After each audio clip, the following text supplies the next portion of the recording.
one of the worst kept secrets in the meeting,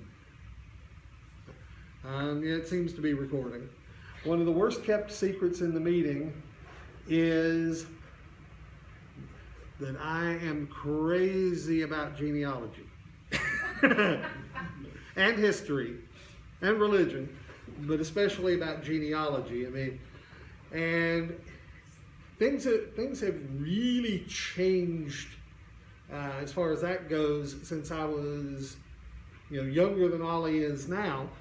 Because back in the old days, if any of you are old enough to remember the Beverly Hillbillies, there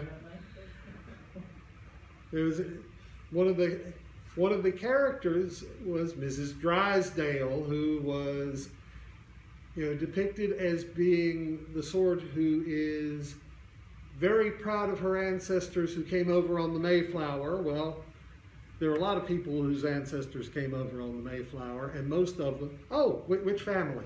I forgot, but I think it was like Warren. Oh, cousin. I'm a Howland and a Warren and a Tilley. So it's something like what? 1 in 10 people in this country is a Mayflower descendant at tops, right? But our story has become part of the American story, right? And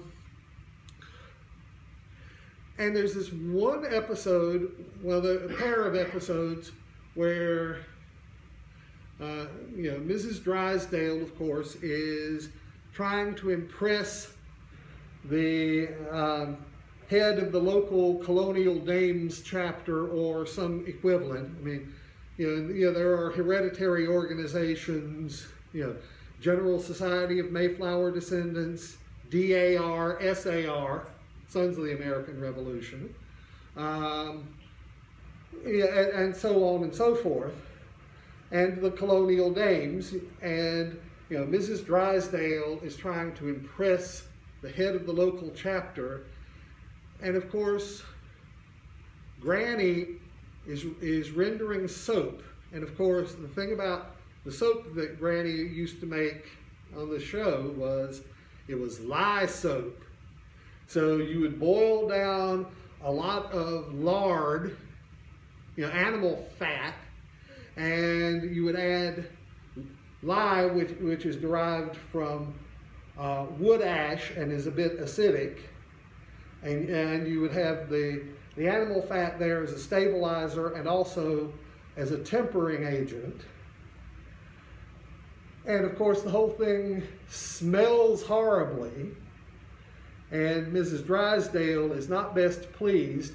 But what really gets her ire, of course, is when her featured guest decides, smells the smell and goes over to investigate and finds Granny in the midst of rendering soap and is charmed, is utterly charmed with it because, they have kept the old skills, that so many people don't have anymore.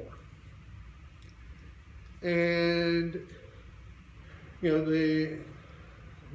the guest is so taken with the Clampetts that, she gets Mrs. Drysdale pulled in on some of these projects, much to Mrs. Drysdale's obvious discomfort. And, it culminates in the question of whether Jed is actually descended from the first man who stepped off the first of the 3 Jamestown ships 13 years before the Mayflower.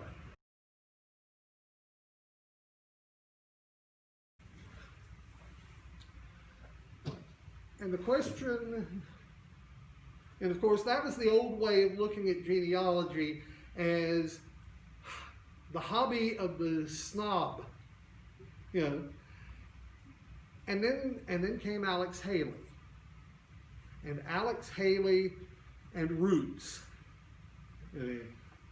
And the original miniseries, because remember there were 2 miniseries, and they had to save the best story from the novel until the second miniseries. But the best story in the novel is Alex Haley, of course, was looking for the origin of his enslaved immigrant ancestor.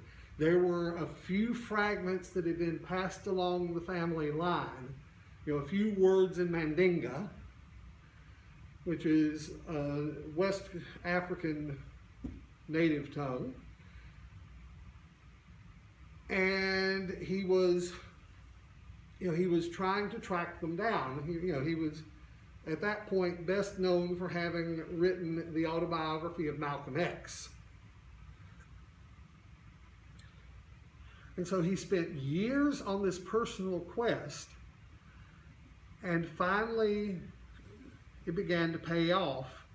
He got as far as he could go with American records, and then it finally paid off. He found out which language his ancestor had spoken and went over to Africa.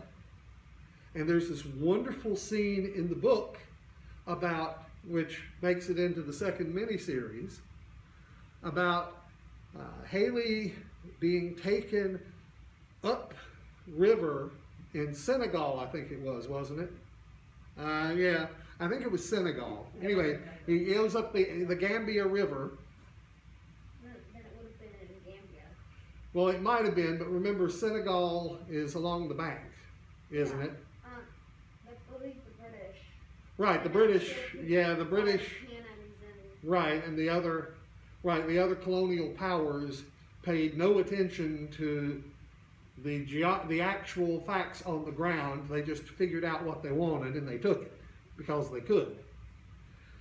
But anyway, he goes upriver to meet a griot, one of the traditional storytellers who will recite the lineage of the Kinte clan for him. And of course, his enslaved immigrant ancestor was originally Kunta Kinte. And of course, the griot starts telling him, starts rattling on off this long narrative. I mean, it is as exciting to most people as the genealogies in the book of Genesis or First Chronicles or wherever. And even Haley was nodding and dozing almost. And then the griot comes to the information that Haley was looking for, that Jomo Kinte had so many sons with this wife, and he had other sons with this other wife, and the youngest of them was named Kunta, who at age 17 went out to cut wood for a drum and was never seen again. And all of a sudden he sat bolt upright and starts flipping very excitedly in his notebook. And of course the translator who had come along with him is wondering what all is going on, and everybody around, because the whole village is listening, is interested in what's going on. And he points it out to the translator, who tells everybody in the village, and then they all descend on him. They give him their babies to kiss. They pick him up bodily and they carry him into the village mosque and pray and cry over him, because giving thanks to Allah, to God, who has brought a lost son home to them. It's a wonderful scene. It is the best scene in that entire book. It's also a bit of a myth. It turns out. But it's a very powerful story, because we feel the need for connection. What is the worst punishment they can give you in prison? Solitary confinement. That was originally conceived of as a timeout so that you could, in a penitentiary, which, the name of a penitentiary means that you were to take time and think about and rethink what you had done, where you had gone wrong and why it mattered. And it was basically, solitary confinement was originally supposed to be like a timeout so that you could stop and rethink. But it turns out that humans are such social creatures that prolonged isolation is the worst thing that anybody can do to us. We need the connections. I just talked my brother into taking an ancestry autosomal DNA test so we could compare. And I learned things, and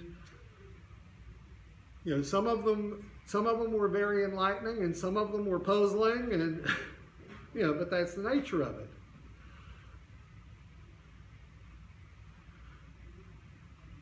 The question is, well, I will also add this, that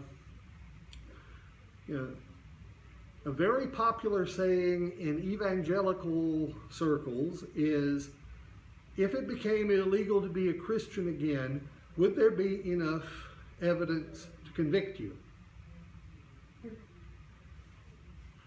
I actually don't like that saying. And what I don't like about it is that it's a little too self-congratulatory.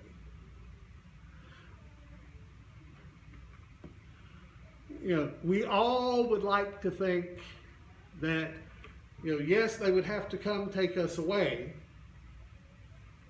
Yeah, of course they could tell we were Christians.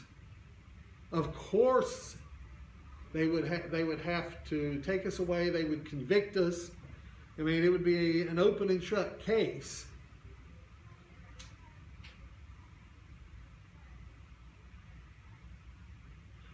But I look at it more like this.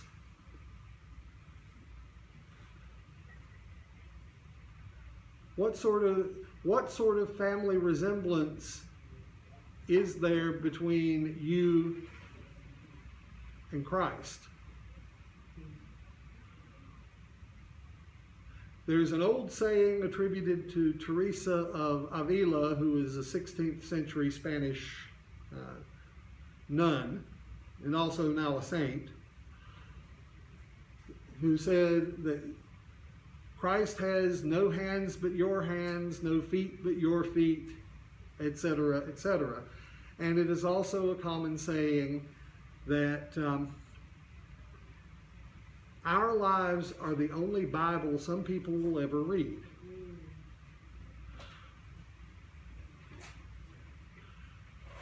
So as we go into the future, and as we are looking to start growing again once all of this is over with, maybe it's a good question for us to ask ourselves, what kind of God is being reflected in us? In the creation story in Genesis, chapter 1, and God made made lights to light the heavens, the greater light to rule the day and the lesser light to rule the night, which is of course the sun and moon. But they didn't want to give the words for sun and moon because they didn't want to give names for the worship of an idol.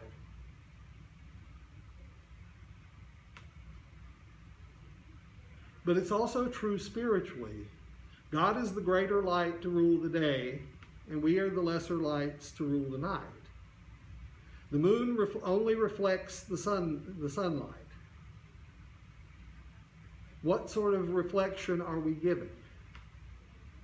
Are we welcoming? Are we tradition bound? Are we willing to rest on our laurels? The Underground Railroad was fine, but it was also 150, 200 years ago.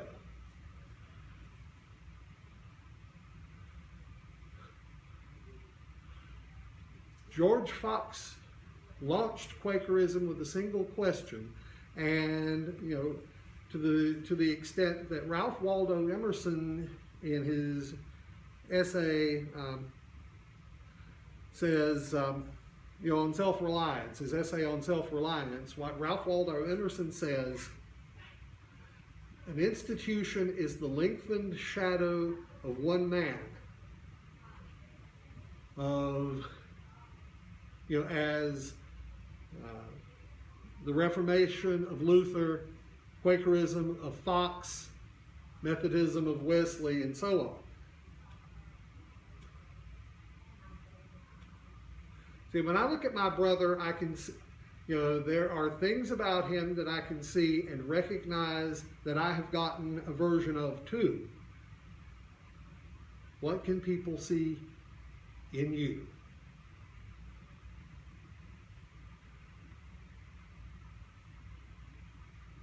And if you don't like what's there, remember, we are all descended from sinners and saints, from heroes and villains.